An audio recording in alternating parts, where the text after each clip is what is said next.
Way back in 1991, as the once mighty Soviet Union disintegrated and Westerners cheered, Vladimir Putin's favorite rock and roll band released Don't Fool Around America, a patriotic hit about an even older lost cause, Russia's 1867 sale of Alaska to the United States.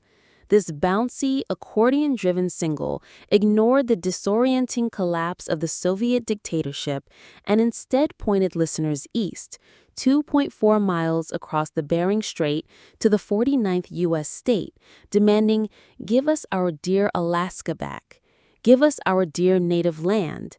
Now the song, by rabble-rousing rockers Lyuba, the Loud Ones, has taken on new significance as President Donald Trump hosts Putin at an Alaskan military base, and conspiracy theories resurface claiming Uncle Sam swindled Mother Russia out of the 665,000 square mile Arctic jewel.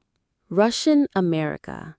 Part theory, part wish, long-standing Alaska conspiracies gain prominence in Russia during times of conflict, where nationalists invoke perceived betrayals of the 19th century Russian and 20th century Soviet empires, said Andrei Znamsky, a history professor at the University of Memphis. Such talk is amplified now, amid the Ukraine war and the August 15 Trump-Putin summit, Znamsky told USA Today. It turns out that Russian America was not sold to the United States. The real events were completely different, one Russian news outlet wrote recently, describing an alternative, and historians say, false, account in which Russia's claimed dominion in Alaska was merely leased to the United States, with the lease long expired. An act of spite. The first permanent Russian settlement in Alaska was founded in 1784, and the state today still preserves scores of Russian Orthodox churches. Some residents of the Aleutian Islands continue to practice a syncretic combination of Orthodox Christianity and shamanism, according to Znamsky, who wrote a book on the subject.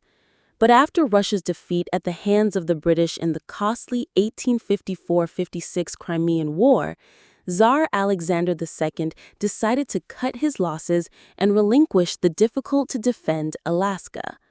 Britain, which ruled Canada, was eyeing the rich territory, so Alexander sold it for $7 million to a less bellicose bidder, the United States. It was an act of spite against England, Znamsky said. Alexander II hasn't been forgiven by nationalist writers, some of whom see him as the dupe of Masonic and Jewish conspiracies.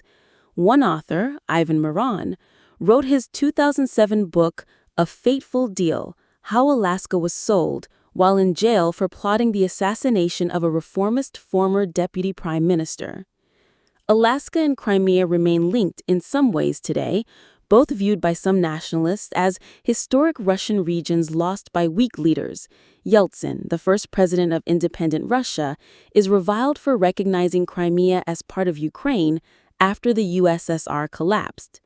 In 2016, 2 years after Russia seized Crimea from Ukraine, a black granite memorial was raised in Sailors' Square of the Black Sea city of Yevpatoria with a command to future generations: "We returned Crimea, it's up to you to return Alaska." Siberia and Alaska, the two shores are the same. Women, horses, thrills along the way. A music video for the song begins with an animated machine gun severing Alaska from the North American continent. Lyuba's lead singer was later elected to the Russian parliament, or Duma, as a member of Putin's United Russia Party. All or nothing. For most of the Russian nationalist intelligentsia, Alaska's less a jewel to be recovered than a warning against any concession to the West.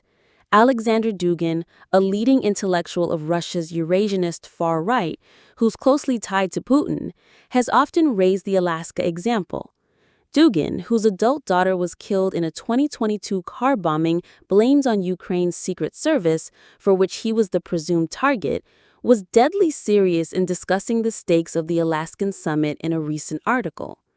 Putin has repeatedly admitted that the West never keeps its word. constantly deceives and distorts, and to trust its leaders in any way is impossible under